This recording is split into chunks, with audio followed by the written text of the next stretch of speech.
बुद्ध शब्द को हम लोगों ने हे दृष्टि से समझने का, जानने का दुर्व्यवहार किया है जी। तो सारी कुशलता, तमाम सारी कुशलताओं से संपन्न जो समूह था, हाँ, वो वंदनीय था, अभिनंदनीय था। सारी सामाजिक व्यवस्था इन्हीं के आधार पर खड़ी हुई। विश्वकर्मा कहा गया। वर्ण व्यवस्था को लेकर जब मैं बात करता हूँ तो मुझे लगता है कि हमारे यहाँ 4 वर्ण हुए, ब्राह्मण, क्षत्रिय, वैश्य और शूद्र। तो ब्राह्मण के बारे में हम सब जानते हैं, ब्राह्मण कौन होते हैं। क्षत्रियों के बारे में भी मुझे पता है कि क्षत्रिय कौन होते हैं। हमें वैश्यों के बारे में भी पता है कि वैश्य कौन होते हैं। ये जो शूद्र होते हैं, शूद्रों पर मेरे को थोड़ा सा डाउट होता है, वो हम आपसे क्लियर करना चाहते हैं कि जैसे वैश्य हुए जो व्यवसाय करते थे, बने बनाए मटेरियल को थोक में खरीद कर फुटकर में बेचते थे, वो हुए वैश्य। लेकिन जो वर्ग किसी वस्तुओं का निर्माण कर रहा है और निर्माण करके फिर उनको थोक में बेच रहा है, उस समुदाय को आप किस वर्ग में लेंगे? ये हमारा सवाल है आपसे। जितने मैं शूद्रों को जानता हूँ, मुझे यदि उनके इतिहास के बारे में सोचता हूँ, कहीं पढ़ी लिखी बात मैं नहीं कर रहा हूँ, जब उनके बारे में सोचता हूँ तो हमें लग रहा है कि जो आदिकाल, जब हमारे मानव सभ्यता का जब प्रादुर्भाव हुआ, तब जो सबसे बुद्धिजीवी, सबसे कुशल और सबसे जागरूक, यानी हम मनुष्य के जितने भर गुण मानते हैं, सबसे कुशल व्यक्ति रहे होंगे जिन्होंने ये मिट्टी के बर्तन, लकड़ी के बर्तन, लोहे के बर्तन, चमड़े के बर्तन, या जो भी हम आज देख रहे हैं, जो आज भर बना हुआ है। घड़ा किस मशीन में बनता है मुझे नहीं पता, लेकिन एक पूरा गोल होता है, पूरी उसकी बॉडी बिल्कुल मीट नापें यदि आप वर्नियर कैलिपर से या स्क्रू गेज में तो पाएंगे कि बिल्कुल कहीं भी 1 मिलीमीटर का मिस्टेक नहीं है। तो इस वर्ग को आप किस वर्ग में रखते हैं? ये कुम्हार हैं, बढ़ई हैं, लोहार हैं, चर्मकार हैं, ये शूद्र कैसे हो गए? बुद्ध शब्द को हम लोगों ने हे दृष्टि से समझने का, जानने का दुर्व्यवहार किया है जी। जबकि अभी कुशल शब्द का आपने प्रयोग किया। हाँ हाँ हाँ हाँ। तो सारी कुशलता,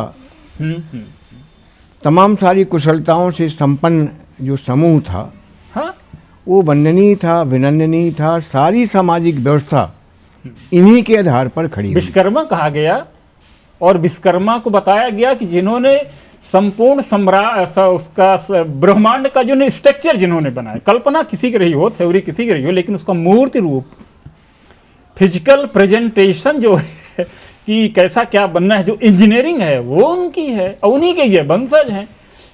ठीक है, वो शूद्र हो सकते हैं, लेकिन वर्तमान में उस परंपरा को ये जीवित रखे हुए हैं। हाँ, तो इन्हें हम वैश्य क्यों न कहें, इन्हें हम शूद्र क्यों कहते हैं? नहीं है। जो मैंने पहले कहा कि अंग्रेज़ों की कुटिल चाल, जो मैंने पढ़ा और जिन्होंने सारी जवानी इंग्लैंड के जो वहाँ की जो पार्लियामेंट है, उस पार्लियामेंट का जो पुस्तकालय है, वाचनालय है, उसमें सारा जीवन वो जिए। वहाँ उन तमाम सारे ग्रंथों का अध्ययन करके वापस आए और जो उन्होंने बताया कि 200 लोग जो अलग अलग विद्वान थे, अलग अलग भाषाओं के विद्वान थे, उनको बिठा करके लॉर्ड मैकाले आदि ने, और जितने भी इनके अपने ग्रंथ हैं, साहित्य हैं, जिनमें इनके गौरव गरिमा का वर्णन किया गया है, उसमें छेपक डालने का काम करो। जगह जगह कुछ इस प्रकार के स्टॉपेज बना दो वहाँ से भ्रमित हो जाएं कि ताकि वहाँ पर वो आधार बन जाएं एक दूसरे से लड़ने के। अगर मनुस्मृति को आपने पढ़ा हो, एक जगह मनुस्मृति में नारी की वंदना हो रही है, नारी की महिमा का वर्णन है, ब्राह्मण किसे कहेंगे उसका वर्णन है। और उसी ग्रंथ में आगे के पृष्ठों में नारी को क्या कहा गया, शूद्र को क्या कह दिया गया, उसको कुछ सुनने का अधिकार नहीं है, उसको कुछ पढ़ने का अधिकार नहीं। हाँ। क्या वो लेखक जो पहले इस प्रकार का वर्णन कर रहा है और अपने ही शब्दों का क्या वो खंडन करेगा? बिल्कुल बिल्कुल, बिल्कुल। हाँ हाँ। तो हमारे अपने लोगों ने जो सबसे बड़ी गलती की है कि देश की आज़ादी के बाद जो शिक्षा के क्षेत्र में शुद्धिकरण होना चाहिए था वो नहीं हुआ, और लॉर्ड मैकाले की कुटिल चालों में हम फंसे के फंसे रह गए, आज भी फंसे हुए हैं। तो एक बार हिम्मत करें अपने लोग कि हमारे अपने ग्रंथों में जो आलोचना के विषय हैं उनसे हमें मुक्ति पाने का प्रयास करना चाहिए। जो दूसरों को हमको लड़ाने का अवसर पाते हैं, ऐसे प्रसंगों को हटाने की हमको अपनी हिम्मत दिखानी चाहिए, तो शायद हम अच्छे दिन देख सकते हैं। जाति विभाजन का जो सवाल है, महाभारत काल के जितने भी महापुरुष हैं उनके बारे में विचार करें, कौन किसकी संतान है। रामायण काल में भी आप देख लें, हाँ। तमाम सारे ऋषियों के बारे में भी देख लें, पर वहाँ उनकी पैदाइश को लेकर के, उनके कुल गोत्र को लेकर के क्या उनके साथ में कोई उनकी महिमा को किसी ने घटाया क्या? नहीं। बराबर सम्मान पाते रहे। पर वो हिम्मत आज है क्या?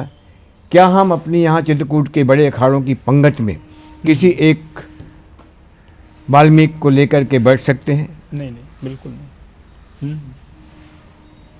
तो ये जो इस प्रकार का कूड़ा करकट हमारी अपनी संस्कृति में प्रवेश कर गया है, उसकी सफाई के बिना हम लगातार दुर्दिन की ओर बढ़ते जाएंगे।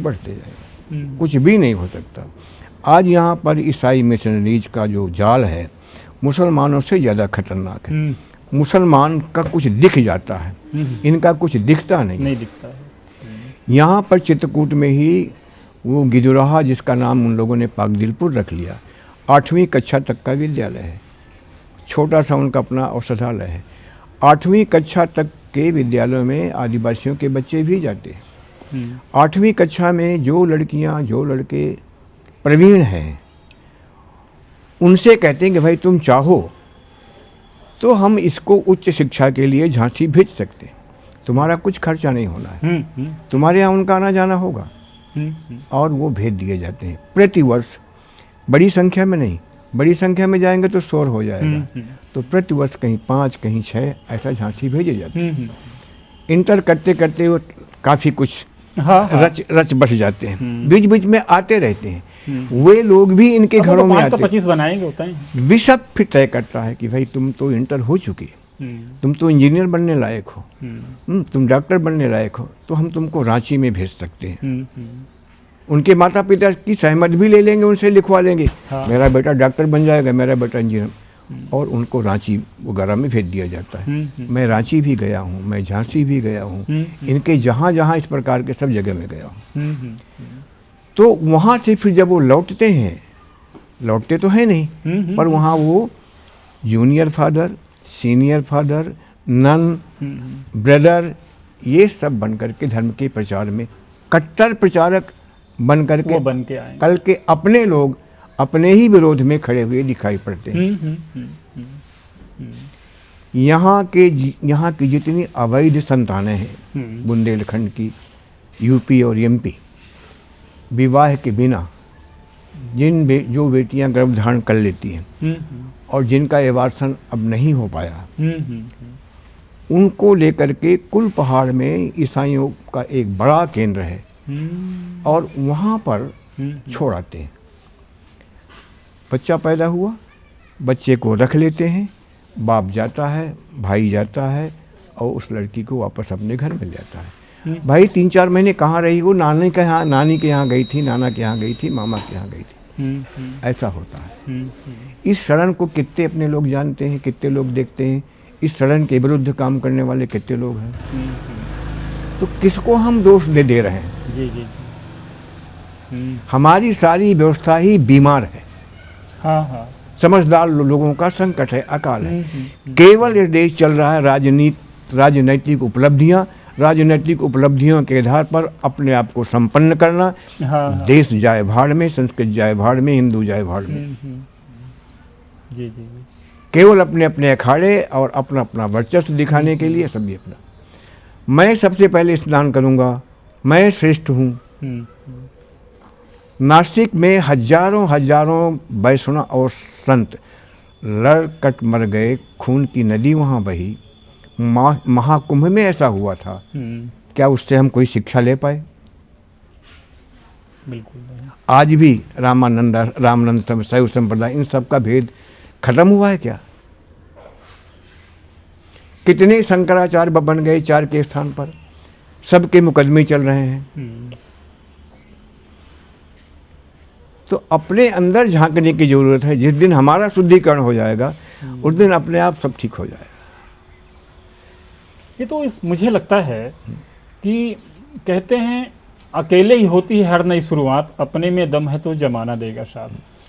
एक जो भीड़ है ये उससे आशा नहीं की जा सकती। 99% लोगों से ये आशा नहीं की जा सकती है कि आप ये सब करिए, लेकिन वो भीड़ में से कोई एक व्यक्ति आता है तो फिर वो लोग उनके साथ चलेंगे। हमें ज़रूरत है एक हीरो की। भाई आपकी बात हमें भी पसंद आ रही है, सब कुछ समझ आएगा, हर कोई काटेगा कोई नहीं, कोई कहेगा कि हाँ महाराज आप बिल्कुल सही और अच्छा बोल रहे हैं। लेकिन एक व्यक्ति होना चाहिए। जिस तरह से संस्था बन रही है, यदि कोई संस्था कोई व्यक्ति शुरू करता है तो हमारा अंदाज है बिल्कुल सपोर्ट मिलेगा। चित्रकूट के सभी साधु संत ऋषि मुनि सभी श्रद्धालुओं से बनेगा। ऐसा कोई यदि हम सिस्टम तैयार करते हैं, एक छोटा सा प्रयास करते हैं, तो मेरा अंदाज है कि ऐसा कोई दम नहीं है हमारे सिस्टम में। मैं फिर से डंके की चोट पर कह रहा हूँ, कोई दम नहीं है। जैसे सवरी प्रपात नाम रखा गया, हाँ ठीक है, वहाँ मुर्दे फूंके जाते थे, कोई जाता नहीं था, भूत प्रेत लगते थे, ऐसी मान्यता थी। मैंने वहाँ जाना प्रारंभ किया, मुझे अच्छा लगा। यहाँ एक अच्छा डीएम आया, जगन्नाथ सिंह जी, उनकी पत्नी को ले गया, कवित्री थी। उन्होंने कहा भैया ये तो यहाँ का बहुत अच्छा दृश्य है। वो मुझको अपना बड़ा भाई मानती थी। तो मैंने कहा तो इसका नामकरण हो जाए। तो कहन हो जाए, तो कहन मैं अपने पति को कहती हूँ। मैंने कहा आप कहिए। तो वो अपने पति को लेकर के तीसरे दिन आई और सवरी प्रपात नामकरण हुआ। क्या बुरा नाम था। 25 वर्ष बाद एक सिरफिरी सॉयल कंजर्वेटर लखनऊ वो आती है और वो एक तथाकथित पत्रकार के कहने से और सवरी नाम हटा करके कह देती तुलसी प्रपात। क्या ये सामाजिक न्याय है ये? हाँ हाँ हाँ। और कितने लोगों ने इसका विरोध किया। सवाल ये कि ये चुप्पी की संस्कृति, प्रबुद्ध वर्ग के लोग, बड़े लोग जी हाँ बिल्कुल। किसी का मुंह खुल पाया इसके खिलाफ? नहीं खुल पाया। देखिए, राष्ट्र की आत्मा उसकी सीमा में रहने वाले लोग होते हैं, और लोगों के अंदर मानवीय चेतना संपन्न अगर संस्कार नहीं है, क्यों जीना है, कैसे जीना है, दूसरों के जीने में हम कैसे सहायक हो सकते हैं, अगर इस प्रकार के भाव विचार उसके पास में नहीं है, तो हम कोई भी शब्द दें, हिंदू राष्ट्र या अन्य कोई बात, मुझे नहीं लगता है कि वो सब कुछ सार्थक होगा। किसी भी परिवार की, किसी भी समाज की, किसी भी देश की जो मानव शक्ति है, अगर वो संस्कारित है, दूसरों के जीने में सहायक है, तो उसका जीना स्वयं अपने आप में हो जाएगा।